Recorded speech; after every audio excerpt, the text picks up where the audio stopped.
Hi, welcome to my channel, God's Anointed Child. I'm Latoya, and today I want to read in the book of Luke. So I'm going to read Luke 43 onwards to 47. And this story is about the woman with the issue of blood. You know, she tried to get healing from doctors and all kind of physician and waste her money. She just couldn't get healing. And, you know, I'm going to elaborate more. So I'm reading from the NIV.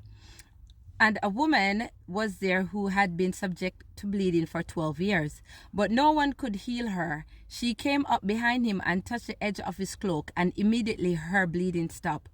"Who touched me?" Jesus asked. When they all denied it, Peter said, "Master, the people are crowding and pressing against you." But Jesus said, "Someone touched me. I know that power has gone out from me." Then the woman, seeing that she could not go unnoticed, came trembling and fell at his feet. In the presence of all the people, she told him why she had touched him and how she had been instantly healed. Then he said to her, "Daughter, your faith has healed you. Go in peace." So, you know, the reason why this story stick out is, you know, you could see that she has radical faith. You know, she tried everything and it all failed. And back then in the Jewish law, it was unholy to and unclean, literally, to be bleeding and anyone come around you and touch you. You know, she has to be in isolation and subject to ridicule and mockery. And, you know, she heard about Jesus coming and, you know, all the things that he can do. And she just run out in that crowd, like literally, you know, she didn't care about the person or anything. She just know that by touching him, she would be healed. And drastically, she had a testimony, you know, and God told her, you know, your faith has made you whole. And a lot of us, you know, we are trusting God for a miracle. It might not be a healing for 12 years, it might be even longer. And I'm telling you, don't give up faith. Don't lose hope. Trust God that he will still heal you. You know, sometimes he has to be radical. For me, you know, I be transparent where I told you that I'm a single mom where my baby fathers abandoned me. And, you know, at the time I trust God and I believe that God would not just let my enemies to mock and laugh at me, and that I wouldn't have to do all kind of things like sell myself short because I want to look after my boys. And, you know, God has been faithful where I get work and I did honest job, and, you know, I pay my bill and feed my kids, and we don't live the worst. You know, we go on holidays and we do things only but God, and because my faith and because his word tell me that he will never leave me nor forsake me, and that, you know, I won't be subject to ridicule in that sense. And I'm telling you, the same way he did it for me, I know he will do it for you. And the same way he did it for this lady with the issue of blood for 12 years, he will do it. Just trust God and radically. Sometimes you have to be radical about your what you want, the healing from God.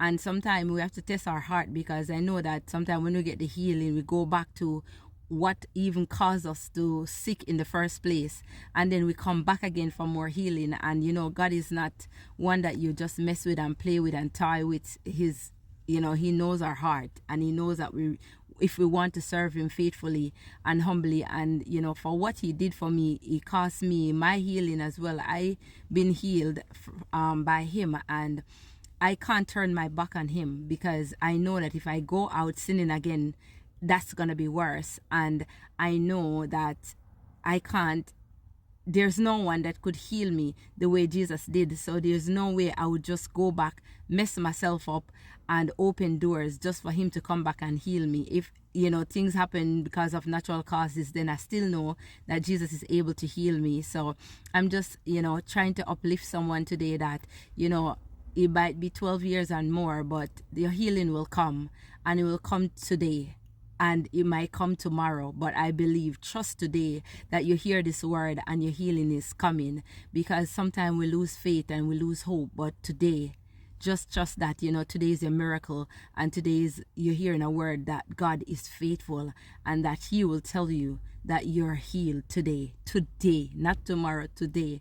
So, you know, just be blessed by this word today. I just don't want to go on and go over and over, but, you know, no matter how they mock and scorn you, just know that Jesus loves you, and he won't mock you, he won't scorn you, he will call you his own, and he loves you. So just trust and rely on him. and just go through the season, go through whatever season you're going through, knowing that God is with you and He's always there, and He's someone that you can count on and you can trust. And if you're going through whatever you're going through and you've been calling, you've been praying and fasting, and the time has not yet come, just keep trusting, keep lifting Him up, and keep doing you and doing the work of God in the meantime until He come and bless and heal you. So be blessed today. Thank you.